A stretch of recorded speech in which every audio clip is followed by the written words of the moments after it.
Dipersembahkan oleh Terima kasih sahabat Dasat, Anda masih bersama kami sambil menemani Anda melanjutkan santap sahur. Kita kembali lagi di Gaspol Sahur. Gaspol memang.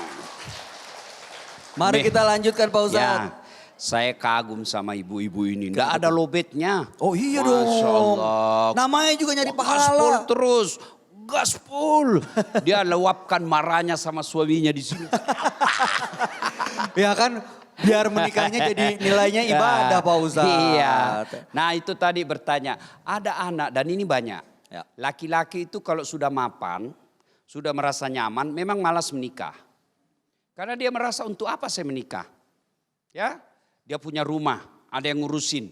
Dia tidak mau lagi. Padahal dia lupa bahwa menikah itu ibadah. Artinya kalau dia tidak menikah, memang ada yang ngurus kamu. Ada yang cucikan, ada yang setrikakan, ada yang masakkan. Tapi ada yang kamu tidak dapat apa? Pahala rumah tangga. Orang suami kalau dia punya istri itu beda pahalanya ketika dia sholat dengan orang yang tidak ada istrinya. Beda pahalanya. Ya, maka diberikan pemahaman kepada anak, nikah itu bukan soal urusan dunia. Nikah itu perintah agama. Coba bayangkan kalau semua orang tidak mau menikah. Lalu siapa yang melanjutkan ini Islam? Siapa yang melanjutkan ini agama Allah? Siapa yang melanjutkan ini risalah? Kalau dia tidak mau menikah dan dia tidak nyerempet-nyerempet ke maksiat, itu tidak jadi masalah. Dia tidak berdosa. Tapi kalau dia sudah pacar-pacaran, ya kemana-mana dia sama ceweknya, nah, itu sudah wajib.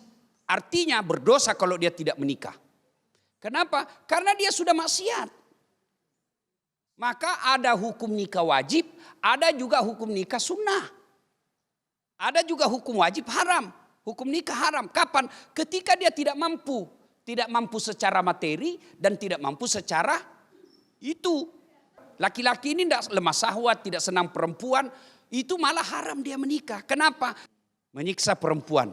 Maka laki-laki kalau ada istrinya dan dia sudah tidak bisa menafkahi secara batin kepada istrinya itu wajib dia ceraikan istrinya kalau istrinya masih membutuhkan. Kenapa? Karena takutnya terbuka pintu perzinahan. Maka anak yang sudah mapan, laki-laki yang sudah mapan dan dia menyentuh-nyentuh, nyerempet-nyerempet kepada mesum maksiat, dosa zina, maka dia wajib menikah. Nah itu ya Bu. Kita doakan mudah-mudahan setelah melihat acara ini anaknya ibu segera mau menikah. Amin. Kalau ada calonnya sudah baik, cantik, bagus kerjanya, soleha, kemudian keturunan baik-baik, anaknya ibu tidak mau nikahi. Waduh, dinikahin sama Ustadz. Dorong ke saya. Wah. Bukan untuk saya carikan sepupuku. Oh, carikan. Ini sangka buruk terus ini. Pak Ustadz, tapi kalau misalnya menikah karena untuk mengikuti perintah orang tua, bukan karena kita yang mau, gimana tuh Pak Ustadz? Boleh. Ibadah juga nggak tuh? Tidak ada larangan. Ibadah juga. Bukankah Allah katakan ridallah fi ridal walidain. Banyak orang menikah. Orang dulu-dulu kan tidak ada cinta-cinta. Iya toh Ibu? Iya toh? Tidak ada cinta-cinta zaman dulu. Tidak ada kemanapun kau pergi. Aku akan mengikutimu. Gunung kang kudaki. Lautan ku seberangi. Minum kopi saja kau tiup. Minum kopi aja kok tiup. Iya tuh Bu. Iya. Zaman dulu tidak ada cinta-cinta. Mana didorongkan bapaknya itu dia terima. Saya bilang sama anak-anak remaja saya, ya, yang Ustadz saya dipaksa menikah, Dek.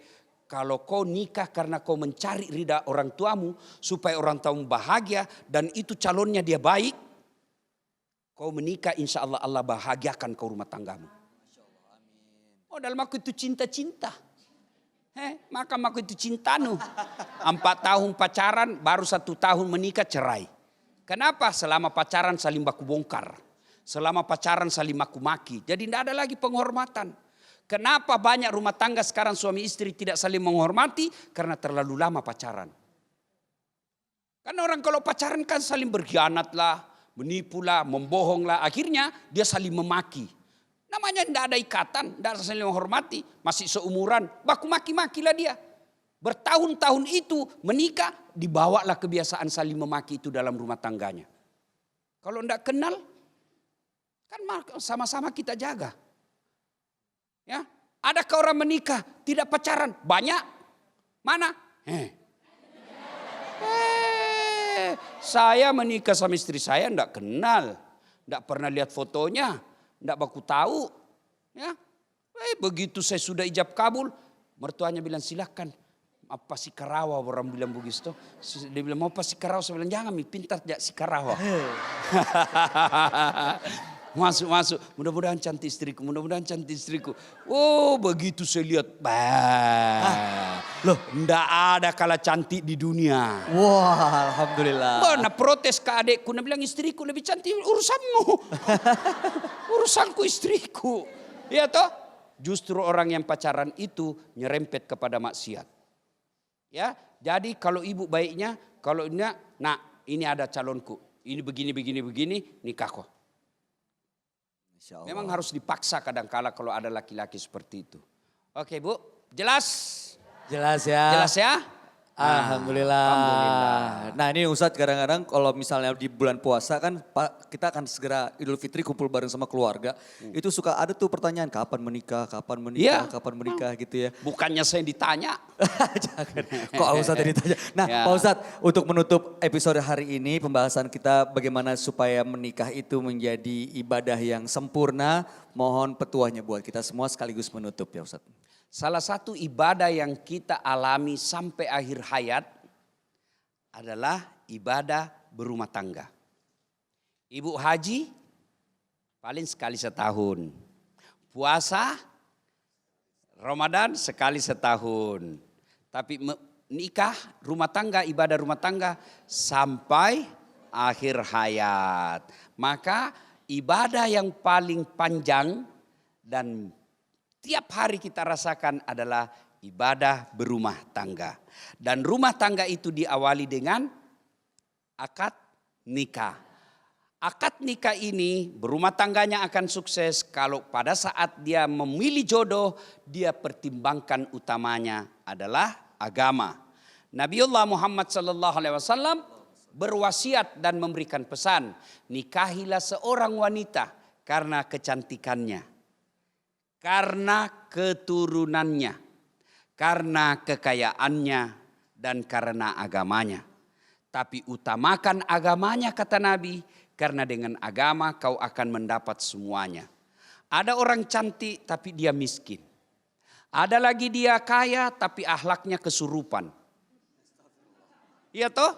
Maka untuk mendapat keempat-empatnya 100 perempuan belum tentu ada satu. Maka kita akan kecewa ketika menikahnya karena kecantikannya semata. Kita akan kecewa kalau menikahnya karena harta semata, karena ada batasnya. Kita akan pun kecewa karena kalau kita menikah karena melihat keturunannya. Karena ada orang bapaknya baik tapi anaknya tidak baik. Maka kata Nabi, nikahilah dia dengan agama. Agama inilah niat utama kita, menyempurnakan keislaman kita, menyempurnakan perintah agama dan perintah Rasulullah. Satu di antaranya adalah nikah. Mudah-mudahan yang sudah menikah Allah berkahi rumah tangganya. Amin. Dan yang belum menikah Allah bukakan pintu jodohnya mendapat pasangan yang soleh dan soleha. Amin. Amin ya robbal alamin. Kita berikan tepuk tangan untuk Ustadz Dasat Latif. Terima kasih Ustadz atas petuah-petuahnya. Semoga dengan apa yang kita dengarkan dan kita ikuti hari ini akan membuat kita semakin termotivasi dan menjadikan bulan suci Ramadan ini untuk menambah keimanan kita, menjaga rumah tangga kita sehingga apapun yang dilalui bersama pasangan dalam pernikahan akan bernilai ibadah di mata Allah Subhanahu wa taala. Kalau begitu kami pamit, saya Bayu Oktara, Ustadz Dasat Latif. Terima kasih Ustadz. Terima kasih. Lalu kemudian seluruh kru Metro TV yang ada di Masjid Hajah Sitimang Makassar beserta ibu-ibu dari Majelis Taklim yang hadir. Kami undur diri. Insya Allah besok kita bertemu kembali tentunya hanya di Gaspol Sahur. Gaspol memang. Wabillahi taufiq wal hidayah. Wassalamualaikum warahmatullahi wabarakatuh. Waalaikumsalam warahmatullahi wabarakatuh. Metro TV.